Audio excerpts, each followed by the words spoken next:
Last episode में हमने ये समझा कि कैसे हम म्यूचुअल फंड में सिप करते करते गलती कर रहे हैं। मैं उम्मीद करता हूं आपने लास्ट एपिसोड पक्का देख लिया होगा। इसी की कंटिन्यूएशन में हम आज बात करेंगे कि कैसे हम स्टॉक्स का पोर्टफोलियो जो डेवलप करते हैं वो भी हम ब्लाइंड करते हैं, यानी ब्लाइंडली एलोकेट करते हैं स्टॉक्स के पोर्टफोलियो के अंदर, जो इंडिविजुअल स्टॉक्स के अंदर जो हम पैसा लगाते हैं, और वही ब्लाइंडली जो हम एलोकेशन करते हैं उसी के ऊपर आज वाले एपिसोड में हम अंडरस्टैंडिंग लेने की कोशिश करेंगे।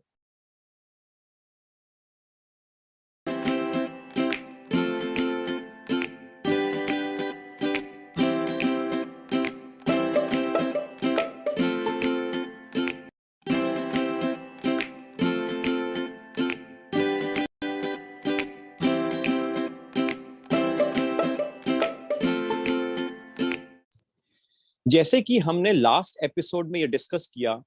कि म्यूचुअल फंड में हम सिप करते करते एवरेजिंग जो कर रहे होते हैं अपने पैसे की, वो हम गलत लेवल्स और गलत प्राइस जोन्स पे कर रहे हैं। एंड सिमिलरली अगर हम इक्विटीज की बात करें तो इक्विटीज में भी हम एक जो गलती करते आ रहे हैं वो ये है कि जब भी हमें कोई इक्विटी स्टॉक बताता है कि ये शेयर यहां से चल सकता है, समझो एबीसी शेयर है और यहां से डबल होते हुए दिखता है, तो हम क्या करते हैं, हम ब्लाइंडली 2 लाख रुपए या 5 लाख रुपए लगा देते हैं। फिर हमारा एक और जानकार आता है, वो कहता है मेरे को अंदर की टिप आई है, एक डीईएफ शेयर है, उसमें भी तेरे को पैसा लगाना चाहिए, तो हम 2 या 5 लाख रुपए उसमें भी लगा देते हैं। फिर हमें कोई ब्रोकर फोन करके कहता है सर अंदर की टिप आई है, एक एफजीएच का एक शेयर है, वहां पे आपको लगाना चाहिए, हम 2 या 5 लाख रुपए वहां पे भी लगा देते हैं। यानी कि हम बिना सोचे समझे सबसे पहले तो पैसा लगा देते हैं हर वो शेयर पे जो हमें कोई दोस्त यार या ब्रोकर या बैंकर या कहीं से हमने ट्रेनिंग सेशन लगाया हो या कोई टिप दे रहा हो या टीवी वाला, तो अल्टीमेटली हमने पैसे की जो एलोकेशन है साइंटिफिक मैनर में नहीं करी। फिर उसके बाद अगर तो मार्केट वॉलेटाइल ना रही और ट्रेंडिंग रही फिर तो कोई दिक्कत नहीं है, प्रोवाइडेड वो स्टॉक चल गया हो। मगर नॉर्मली वॉलेटाइल रहती है मार्केट, और मैंने बताया है कि 60 to 70% वॉलेटाइल रहती है ऐसे, और 10 से 20% डाउनवर्ड साइड। तो ऐसे माहौल में जब वो शेयर्स टूट रहे होते हैं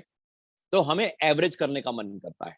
अब पॉइंट ये है, अगर आपने 2 या 5 लाख रुपए लगाए होंगे तो आपको एवरेज करने के लिए उतना ही पैसा दोबारा लगाना पड़ेगा, यानी कि एबीसी में भी लगाना पड़ेगा, डीईएफ में भी लगाना पड़ेगा, एफजीएच में भी लगाना पड़ेगा, यानी कि सारे शेयर्स में हमें उतना ही अमाउंट लगाना पड़ेगा। चलो मैं मानता हूं कि हमने हिम्मत करके, हमारे पास पुराने पैसे थे, यानी कहीं और से पैसा लिक्विडेट करके, या हमारे पास कैश का बैलेंस पड़ा था, या फिर हमने कहीं और से अरेंज करके हमने एक बार दोबारा एवरेज कर लिया।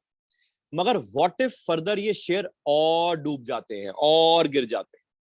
इसका मतलब ये, हम हर बार एवरेज कर रहे हैं और पहली बार जो हमने साइंटिफिकली पैसा एलोकेट नहीं किया था शेयर्स में, उसकी जो प्रॉब्लम है वो प्रॉब्लम लिंगर अपॉन हो रही है हर बार के एवरेज में। क्योंकि इनिशियल पैसा एलोकेशन सिंस गलत था, तो हर बार का जो हमें एवरेज करना पड़ रहा है वो भी अमाउंट हमें कहीं से अरेंज करके उसी अमाउंट को एवरेज करना पड़ रहा है ताकि हमारा प्राइस एवरेज हो पाए, और वहां पे हम एक दलदल में फंसते चले जाते हैं।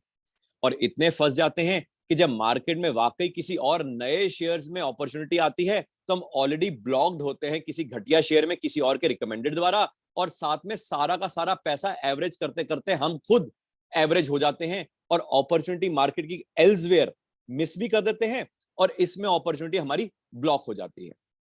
हालांकि ये जो शेयर्स में एलोकेशन है ये साइंटिफिकली पहले ही हमें डिराइव करनी चाहिए, मगर शेयर्स में भी ओवरऑल पोर्टफोलियो के अंदर कितना प्रोपोर्शन होना चाहिए वो भी आपको सोचना जरूरी है।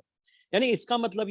ये प्रोपोर्शन जिसको मैं एसेट एलोकेशन की बात कर रहा हूं पूरे पोर्टफोलियो की, उसके ऊपर मैंने विस्तार में एपिसोड नंबर 14 में कुछ बातें करी हैं। मैं उम्मीद करता हूं कि आपने वो देख लिया होगा, नहीं देखा तो उसको देख लेना। एंड उसी के कंटिन्यूएशन में जब आप एसेट एलोकेशन के फंडास थोड़े समझ आ जाएं, उसके अंदर यानी कि पोर्टफोलियो का ओवरऑल एसेट एलोकेशन के अंदर शेयर्स के पोर्टफोलियो के अंदर भी कितना एलोकेशन होना चाहिए वो भी साइंटिफिकली आपको सोचना जरूरी है। बट ऑब्वियस है, हम अपने अपने फील्ड में हो सकता है एक्सपर्ट हो, मगर इस फील्ड में हम एक्सपर्ट ना हो।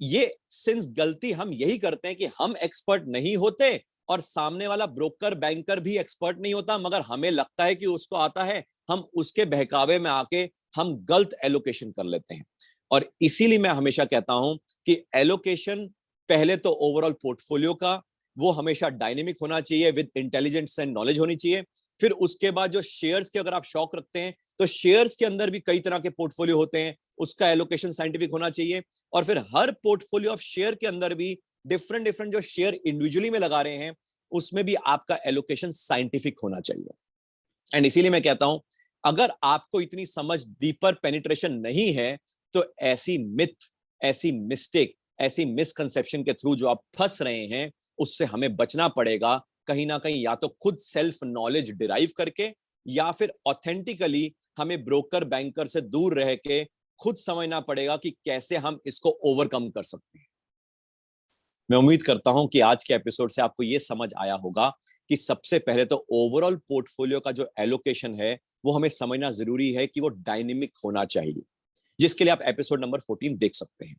साथ में उसके विद इन आपको यह भी थोड़ा सा समझ आएगा कि ओवरऑल एसेट एलोकेशन के बाद हमारे पास डिफरेंट डिफरेंट स्टॉक्स के भी पोर्टफोलियो होने चाहिए, क्योंकि हर पोर्टफोलियो का एलोकेशन डिफाइंड होना चाहिए। और फिर हर पोर्टफोलियो ऑफ स्टॉक जो है उसके अंदर जो हम इंडिविजुअल स्टॉक लगा रहे हैं वहां पे भी हमारे दिमाग में एक प्री प्लान होना चाहिए कि हम हर स्टॉक में कितना रिस्क उठाने को तैयार हैं। ऐसे नहीं कि हम राह चलते एकदम से पैसा लगा दें किसी के कहने पे। एंड इसीलिए ये जो सीरीज है, myths, misconceptions and mistakes in financial planning and portfolio building, इसमें हमारी कोशिश ये है कि कौन कौन सी चीजें नहीं करनी, क्योंकि बचपन से लेके अब तक जो हम बड़े हो रहे हैं, मैच्योर्ड हो रहे हैं, हमारे वेल विशर्स हमेशा वही चीजें मना करते हैं जो उनको लगता है कि ये चीजें अगर तुमने नहीं करी, ये चीजें अगर गलती तुमने नहीं करी तो लाइफ बड़ी स्मूथ हो जाएगी और बाद में जब मैच्योर्ड हो जाओगे तो क्या करना है और कैसे करना है वो आपको समझ आ जाएगा। मगर याद रहे, पोर्टफोलियो बिल्डिंग और फाइनेंशियल प्लानिंग हमारे बड़े होने से या मैच्योर्ड होने से हमें नहीं समझ आएगा, क्योंकि ये टेक्निकल एक्सपर्टीज वाला एरिया है। मैं रिक्वेस्ट करता हूं कि अगर आप ये समझना चाहते हैं, सीखना चाहते हैं कि कैसे पोर्टफोलियो बिल्ड करना है और कैसे कैसे उसको हम एक तरह से मैनेज कर सकते हैं, उसके लिए आप हमारे पोर्टफोलियो एजुकेशन सर्विसेज में एटलीस्ट 6 मंथ्स गोल्ड वर्जन में जुड़ के देखिए। आपको साइंटिफिकली समझ आएगा कि हमारी लैंग्वेज क्या है वहां पे।